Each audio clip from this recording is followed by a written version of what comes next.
D is retiring, so to celebrate, I'm taking our parents to Germany starting today. I'm borrowing your platinum card for the trip and plan to live it up on your credit card. What a trip this will be. What are you talking about? Just what I said. No, I don't get what you mean by just what I said. Please explain. We need to hurry. I get it. We'll go soon. Sorry, I have to move on now. I'll hear the details when I get back. Just one thing, though, the credit card won't work. Huh? My jobless husband Jeremy took my credit card to take our parents-in-law on a trip. I put up with a lot from Jeremy, but this seems like the perfect opportunity to teach him a lesson. When he returns from the trip, he'll have some big regrets. I'm Maria, a 35-year-old company employee. After graduating from a prestigious university, I landed a job at a major company and have received good evaluations. Despite being only 35, my income is enough to support Jeremy, who doesn't work, and a child if we had one, but that's hypothetical. We've been married for 6 years and don't have kids yet, though we're thinking about it soon. Blessed with a good job and income, I should be happy in my newlywed life, but I'm not. The part about having a child is hypothetical, but Jeremy not working isn't. I'm not hungry for dinner because I ate snacks. That's fine, but what about your job search? I didn't go for an interview today. Just stayed home looking at job websites. Jeremy quit his job a year ago and has been job hunting since. To be precise, he's been working part-time but doesn't stick with any job for long. He starts a job, quits soon after, relaxes for a while, then looks for another part-time job. You're looking at part-time jobs again, aren't you? I'm looking at both full-time and part-time. Why don't you stop looking for part-time jobs and focus on finding a full-time position? I know, but there is a right time for everything. I wish Jeremy would find a steady job, but there's a reason he can't be pushed too hard. He quit his last job because of a conflict over work policies with his boss. That boss was notoriously difficult in the office. Jeremy stood up to the boss as the office representative, backed by his colleagues. But when the conflict escalated, his colleagues sided with the boss, not with Jeremy. As a result, Jeremy lost his boss's approval, felt betrayed by his colleagues, and found it hard to stay, so he left the company. Jeremy, dinner's ready? Can you bring it here? After quitting, Jeremy became reclusive, staying in his room. After about 3 weeks, he started coming out and helping with household chores. I'll do the dishes. Really? Thanks. Then it's all yours. Yeah, I've got nothing but time, Jeremy said, smiling, but it didn't seem genuine. Yet after another 3 weeks, he started job hunting. I have an interview today. Is it your top choice? Yeah, I'm going to get this job and start over. I'm rooting for you. Do your best. A month after quitting, Jeremy began job hunting in earnest. But even after a month, he couldn't find a job. Why am I always rejected? Damn it, it's all my previous company's fault. Don't get frustrated. You'll find something good. Of course I'm frustrated. I did nothing wrong. Jeremy might not be entirely blameless, but what happened at his last job wasn't entirely his fault either. Still, quitting because of interpersonal issues doesn't look good to potential employers. It's like I can't do anything right anymore. That's not true. You have an interview tomorrow. Let's work on your resume. It's pointless. I'm not going tomorrow. Repeated rejections wore Jeremy down, but after a while, he became defiant. One day, I came home to find torn-up resumes on the living room floor. Knowing the interview didn't go well, I chose my words carefully. Can you throw that trash in the bin? I'm done. Done with what? Job hunting. We can live on your income, right? I don't need to work. Indeed, we could live on my income alone. Some people don't work and do a great job as full-time homemakers, but that's not Jeremy's situation. He's just avoiding unpleasant realities. I understand his reluctance to work after the bad experience at his last job and the unsuccessful job hunt, but we need to address this issue head-on. I decided to be patient with Jeremy for a while. Jeremy, you still haven't found a job. What's your plan? I've worked hard before. This is just an extended break. I'm not just resting. I'm studying for the future. That's good to hear.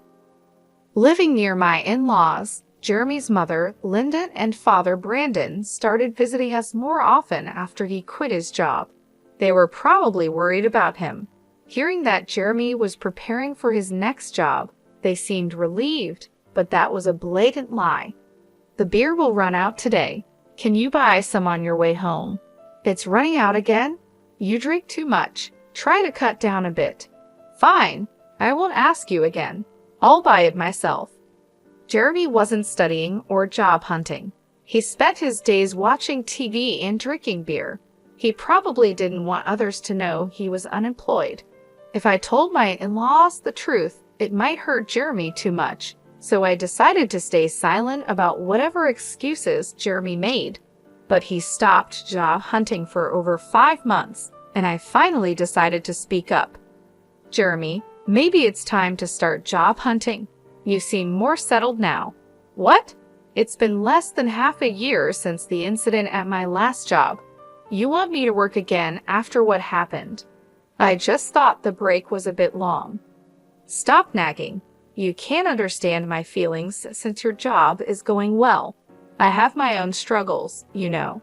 Everyone has work problems and relationship issues. We all try to solve them. Let's work through this together. I get it. I'll look for a job, okay? Jeremy walked out in the middle of the conversation. My words seemed to have hurt him, but him agreeing to job hunt seemed like progress. I decided to apologize when he was feeling better. I got a job because of your nagging. That's great. Where at? At a nearby supermarket. So you'll need to learn and work hard, right? It's just part-time. No need to work too hard. Part-time or not, even part-time is a job. Do you have a problem with that? I wanted to say something to Jeremy, but maybe a little work could be a step toward his recovery. I decided to watch and see. I'm home. Jeremy, you're back. How's the job? I quit the supermarket part-time. Why? It hasn't been that long. A college student there was being bossy, telling me to always put the vegetable boxes at the bottom in storage. It felt like harassment. That student was likely just teaching Jeremy the job. In the workplace, even a college student is a senior. Jeremy kept finding and quitting jobs, unable to stick with any. So Jeremy has been unable to keep a job for long, and it's already been a year. Jeremy, what job are you doing now? I'm working part-time at a pub. I've never worked in food and beverage before, but it's interesting, and I think I finally found my calling. Really? That's great. But isn't the income from a part-time job in a restaurant kind of low? That's fine. I'm currently apprenticing, aiming to go independent. So you plan to own your place someday? Exactly. The income's small now, but I'm working hard for my goal. Then take this. Treat yourself to something nice for once. Jeremy still put on a good show in front of his parents, but as always, it was all lies. He quit the pub job 4 days after this conversation, lying and even taking allowance from his parents. This time, I couldn't help but feel disappointed in my husband, so I decided to be firmer than before. Hey Jeremy. Later, please. I'm at a good part in the movie. You can pause it. I grabbed the remote control from the table, paused the movie, and forced a conversation. It's just pressing when you pause at the best part. What is it? Jeremy, you're 38, right? You know that's prime working age. Don't you think about the future? Spending all day at home drinking and just watching TV. The future? There are plenty of 38-year-old not working. Many people enjoy life without a job. True, work isn't everything, but those people have something else they're dedicated to. Do you have something like that? Yeah, you're upset about me not working. I'll look for another part-time job. Jeremy seemed intent on only working part-time, considering his reasons for leaving his job and his struggles with job hunting. I had been careful not to hurt him, but it was time for Jeremy to bounce back. I needed to be stricter. One day at work, I got a text from Jeremy. Dad's retiring, so we are going to Germany to celebrate. Starting today. Borrowing your platinum card. Got to splurge on your credit card. I panicked and called him immediately. What do you mean, a trip? Just what I said. I don't get it. Just what I said. Please explain. So many things are wrong here. It's fine to celebrate Brandon's retirement, but he should have consulted me before using my money and borrowing the credit card, more like stealing. And why am I paying for a trip to Germany that I'm not going on? Jeremy was probably bragging to his parents, claiming the money was from his savings. My credit card. Thinking about it infuriated me, but one thing Jeremy said caught my attention. You said you borrowed a credit card. The one from our house. Yeah. Why do I have a platinum card? Some people think you need a high income for it, but that's not true. Credit history, stable income, and other factors matter, and it's attainable in your 40s. The annual fee is high, but I use it for the benefits and points. However, that credit card is in my wallet. So you took the credit card from home? Yeah, so I'm counting on you for the payment. Jeremy, elated about his trip to Germany, is speaking to me in a provocative tone. I have been patient with Jeremy for a long time, but this seems like a good opportunity. Jeremy thinks he's clever taking my credit card and being all cheerful, but he's in for a surprise. What are you doing? We need to go. Got it. I'm coming. Sorry, I need to move on now. I'll hear the details when I get back. Just one more thing, the credit card you took won't work. What? That can't be right. It's in Maria's name, and the expiry date is this month. It's short, but it shouldn't be a problem. You're lying, right, Maria? You're lying to stop me from using the card, aren't you? Such a lie is easy to see through. Yes, it expires this month. That's why I have already received a new credit card. What does that mean? So I have 2 credit cards to use for a while now. Sometimes with my credit card, when the new one is activated, the old one stops working. And I've already started using the new card, so the one you took won't work. You're kidding, right? You think it's a lie? If you don't believe me, I can send you the URL to the credit card website, or you could just try using the card. It would be amusing to see you try to pay with a card that doesn't work. This credit card really won't work. Hey, hurry up. I hear his parents calling him from the background of the phone call, but Jeremy, realizing the credit card won't work, seems too flustered to hear them. What should I do? I told them I'd pay for everything except the round-trip travel. Oh, they covered the flight? Yes, Dad felt bad about having all the trip costs covered. What should I do? I'm about to take a cab, and I don't even have money for that. That's not my problem. You said you would pay for everything but the flight. If so, using my credit card in the first place was wrong. Pay with your own money. How can I? I don't have any money. Right, Jeremy. You haven't been working seriously. It's your fault for trying to look good taking your parents on a trip without money. I'm at work, so I have to hang up now. I just wanted to tell you about the credit card. Wait, I hung up and returned to work. Jeremy, unable to pay even for the cab, would have to be honest with his parents. That night after I finished work, I got a call from Laura. I heard from Jeremy. He tried to pay with your credit card and lied about working. Sorry for the trouble. No, don't apologize, Laura. I'm sorry for the inconvenience about the credit card. Are you okay with the money? We'll cover this trip's cost when we get back.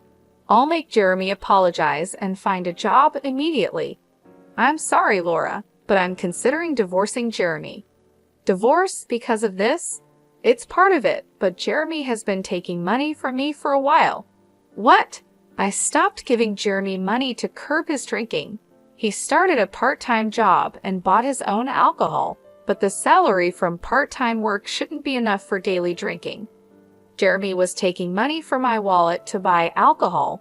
Over a year, he repeatedly stole amounts ranging from $7 to $70. The sum became significant. I had been strict with Jeremy, hoping he would eventually turn things around, but when he stole my credit card for his trip, it wasn't just about $75 anymore. This leap in the amount he took convinced me that he had no intention of improving. I respect your decision. Should I tell Jeremy about the divorce? Could you just tell him I want a divorce? We'll discuss the rest when he returns home. About an hour later, the next morning after my call with Laura, Jeremy called. He must have heard about the divorce from Laura, but I had asked her to wait until he was back to discuss it. Too exhausted, I had decided not to answer his call. The next morning, after returning from work, I found Jeremy at home. He had cut his trip short. "I'll work properly now. Please don't leave me," he pleaded. As I entered the living room and saw Jeremy, he immediately apologized. His regrets seemed sincere, but came too late. He had a whole year to change, yet still asked for another chance. I had warned him repeatedly, yet he squandered every opportunity.